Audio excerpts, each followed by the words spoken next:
فلسطین جس پر پچھلے ایک سال سے اسرائیل حملہ کر رہا ہے، جس میں ایک سال میں بچے اور عورتوں سمیت 42,000 لوگ شہید ہوئے اور زخمیوں کی تعداد ان گنت ہے۔ دن ہوتا ہے 7 اکتوبر 2023۔ ٹھیک صبح 6:30 بجے حماس نے اسرائیل پر بم فائر کیے، جس کی وجہ سے یہ جنگ شروع ہوئی، لیکن اس کے رسپانس میں اسرائیل ایک کے بعد ایک غزہ پر حملے کیے جا رہا ہے۔ غزہ پر ایک ٹوٹل بلاکیڈ لگا کر، جس میں نہ صرف حماس کے لوگ مارے جا رہے ہیں بلکہ فلسطینین سویلینز بھی مارے جا رہے ہیں، اور اب پورا غزہ ایک خون کا شہر بن چکا ہے۔ لوگوں کا کہنا ہے کہ اس طریقے کی کلیکٹیو پنشمنٹ دینا غزہ کے لوگوں کو اور اسرائیل بھی جو کر رہا ہے کسی بڑے خطرے سے کم نہیں ہے۔ یونائٹڈ نیشن کے سیکریٹری جنرل اینٹونیو گٹرز نے کہا ہے کہ اسرائیل کو غزہ میں ہیومینیٹیرین ایڈ الاؤ کرنی چاہیے اور حماس کو بھی اسرائیل ہوسٹیجز کو ریلیز کر دینا چاہیے بنا کسی کنڈیشن کے۔ ایسے حالات میں امیجن کر کے دیکھو، اگر آپ غزہ میں رہنے والے ایک عام شہری ہوتے تو آپ پر کیا بیتتی۔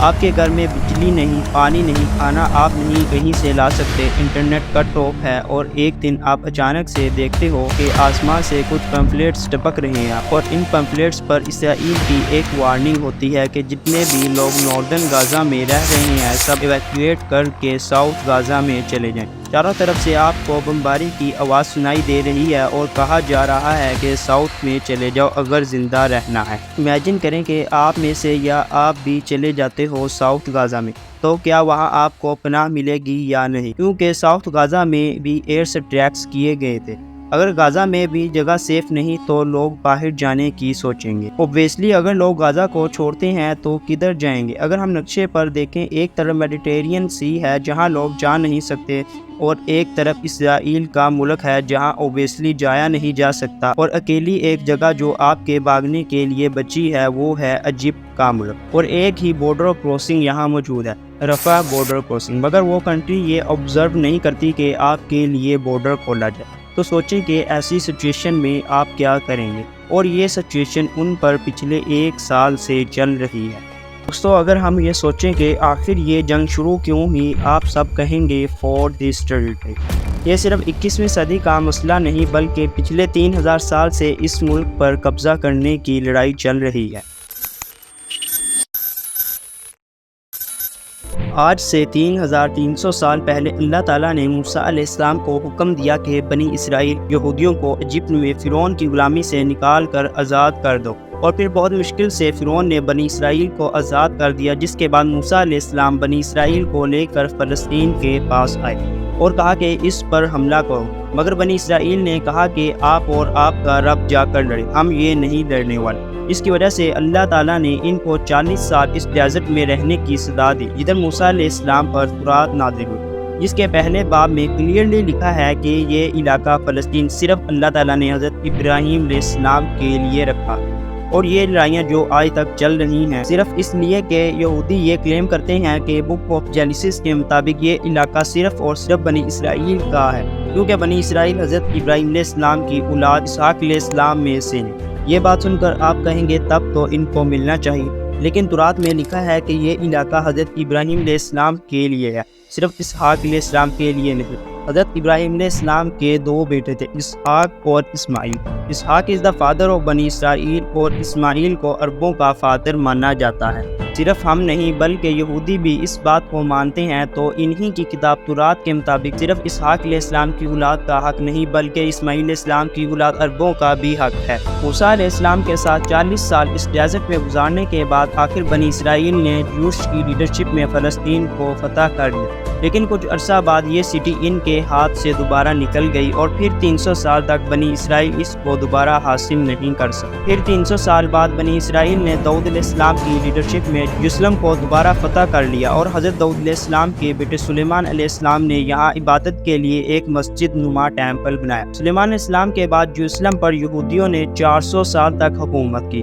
مگر اس دوران ایک ایسا ہوا جس نے اس 400 سال کی محنت کو تباہ کر دیا۔ اس 400 سال کے دوران عراق میں ایک بہت ہی طاقتور امپائر بن چکی تھی، جس کے لیڈر بخت نصر نے اپنی امپائر کو بڑھانے کے لیے لالچ میں یروشلم پر حملہ کر دیا اور اس ٹیمپل کو بھی گرا دیا جس کو عبادت کے لیے حضرت سلیمان علیہ السلام نے بنایا تھا۔ اس جنگ میں ہزاروں یہودی شہید ہوئے اور جو بچ گئے ان کو 70 سال اپنی غلامی میں رکھا اور ان پر کافی ظلم کیا، مگر 70 سال بعد عراق میں ایران کے بہت ہی رحم دل بادشاہ سائرس آف دا گریٹ نے حملہ کیا اور اس امپائر کو تباہ کر دیا۔ جو یہودی غلام تھے ان کو آزاد کرا دیا اور واپس فلسطین بھیج دیا اور فنڈز بھی دیے کہ سلیمان علیہ السلام کے ٹیمپل کو دوبارہ بناؤ۔ پھر یہودیوں نے فلسطین پر 400 سال حکومت کی، لیکن پھر ان پر ایک ایسی حکومت نے حملہ کیا جس نے سب کچھ بدل کے رکھ دیا، دا گریٹ رومن امپائر، اور بنی اسرائیل پر اتنا ظلم کیا جتنا آج تک کسی نے نہیں کیا تھا۔ یہودیوں نے ان سے لڑنے کی بھی کوشش کی مگر انہوں نے ہزاروں یہودیوں کو قتل کر دیا، یہاں تک کہ یہودی ان سے بچ کر غاروں میں رہنے لگے اور رومن امپائر نے بیت المقدس، جسے پہلے سلیمان علیہ السلام اور بعد میں ذوالقرنین نے بنایا تھا، تباہ کر دیا اور اس کے بعد یہ ٹیمپل دوبارہ نہیں بن سکا۔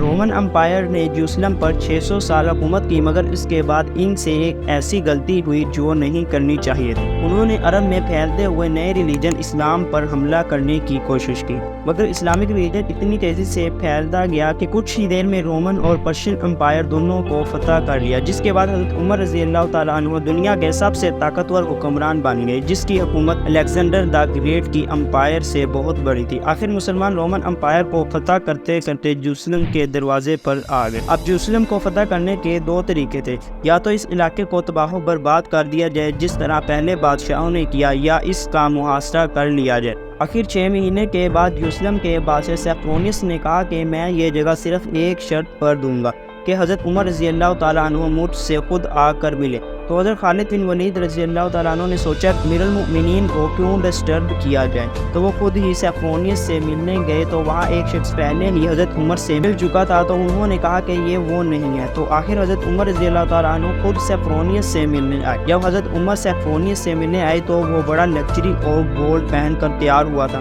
مگر وہ یہ دیکھ کر حیران رہ گیا کہ دنیا کا سب سے بڑا بادشاہ پیدل چل کر آ رہا ہے اور غلام سواری پر بیٹھا۔ یہ دیکھ کر سیفرونیس نے یہ علاقہ حضرت عمر کے حوالے کر دیا۔ یہ منظر یروشلم والوں کے لیے بڑا عجیب تھا، کیونکہ آج تک جس نے بھی یہ یروشلم پر حملہ کیا اس نے اس علاقے کو خون سے بھر دیا، مگر ان سے بھی طاقتور بادشاہ ایک عام لباس میں چل کر آ رہا ہے۔ حضرت عمر رضی اللہ تعالیٰ عنہ نے تمام ریلیجنز کو آزادی دی اور سب کو معاف کر دیا۔ سیفرونیس نے حضرت عمر رضی اللہ تعالیٰ عنہ کے سامنے ایک شرط رکھی کہ وہ یہودیوں کو بیت المقدس میں آنے کی اجازت نہیں دیں گے، مگر حضرت عمر رضی اللہ تعالیٰ عنہ نے یہ بات نہیں مانی اور یہودیوں کو بھی یہاں آ کر رہنے کی اجازت دی، اور یروشلم اس طرح پہلی بار حضرت ابراہیم علیہ السلام کی اولاد اسماعیل علیہ السلام کے پاس آیا۔ تقریباً 350 سال مسلمان، یہودی اور کرسچن یہاں آرام اور اطمینان سے رہے، مگر 350 سال بعد مسلمانوں کی آپس میں بہت لڑائیاں بن چکی تھیں، اور اس سب کو دیکھتے ہوئے کرسچنز نے پورے یورپ سے فوج جمع کر کے یروشلم پر دوبارہ حملہ کر دیا۔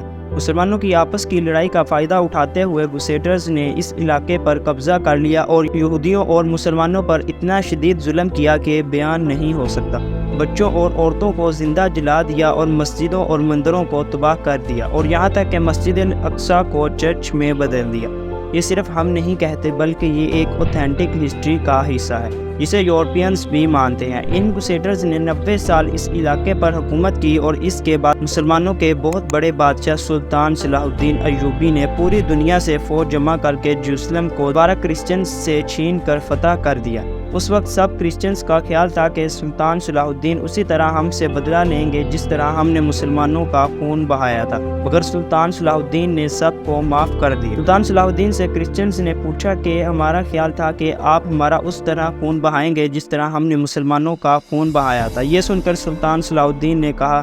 I am not those men. I am صلاح الدین، صلاح الدین۔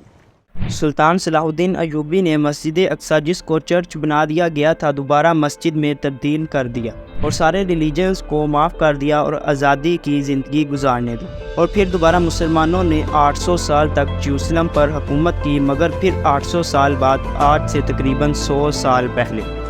ورلڈ وار 1 جب یروشلم پر اوٹومن امپائر کی حکومت تھی۔ ورلڈ وار 1 کے بعد عربوں نے برٹشرز کے ساتھ مل کر سلطنت عثمانیہ کو ختم کر دیا،